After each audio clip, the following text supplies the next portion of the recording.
Merci Madame la Vice-présidente, mes chers collègues. Donc cette convention me donne l'occasion, moi aussi, de saluer le travail des agents de l'Office national de forêt. Cet organisme public au savoir-faire irremplaçable est énormément malmené ces dernières années, comme vous le savez tous. Ces agents sont en première ligne des dérèglements climatiques et de ses impacts sur les arbres et sur nos espaces forêts publics, doivent assurer des missions de plus en plus complexes, avec de moins en moins de moyens, donc de moins en moins d'effectifs. C'est regrettable, voire révoltant dans le contexte actuel. Il est donc essentiel de prolonger le partenariat de l'ONF et la région et de réaffirmer la coopération entre décisions politiques, travaux scientifiques et présence sur le terrain de professionnels autour de ce sujet primordial, l'adaptation des forêts au dérèglement climatique.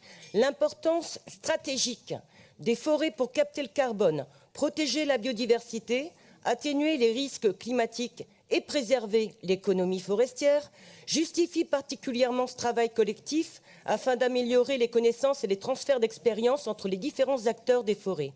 Même si ce point m'a été précisé en commission comme étant lié à des conseils sur l'adaptation et la mixité des peuplements, l'axe prioritaire 2, soutenir une filière forêt-bois durable, qui est majoritairement liée aux forêts privées, donc 89% de forêts privées en Nouvelle-Aquitaine, et donc ça ne semble pas pour nous pertinent de le mettre en deuxième priorité des missions de l'ONF. En effet, pour nous, l'urgence centrale est dans l'axe 4, promouvoir et préserver les fonctionnalités écologiques des écosystèmes forestiers.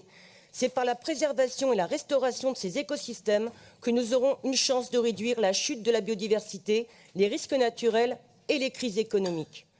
Lors des 3 dernières années, j'ai eu la chance de suivre les travaux de recherche en coopération européenne, cofinancés par la région et portés par l'ONF, avec l'étude Formix dont parlait tout à l'heure Henri, forêt expérimentale et mélange d'essence, et les premiers enseignements arrivent seulement à être révélés.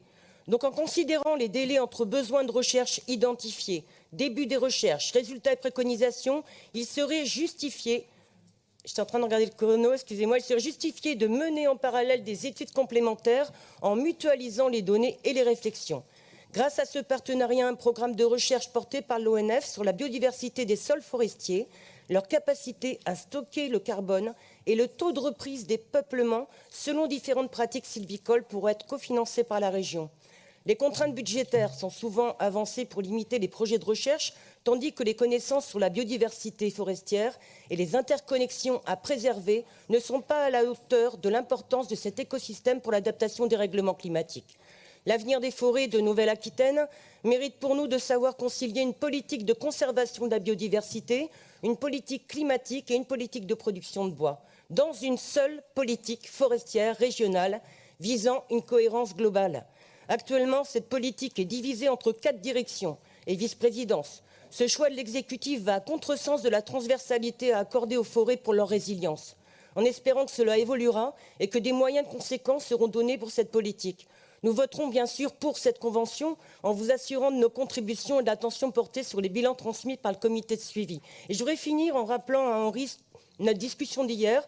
Nous appelons de nos vœux une concertation collective et ouverte avec des assises régionales pour l'avenir des forêts en Nouvelle-Aquitaine qui puissent engager de nouvelles politiques forestières sur des constats, des prospectives partagées et des actions coordonnées.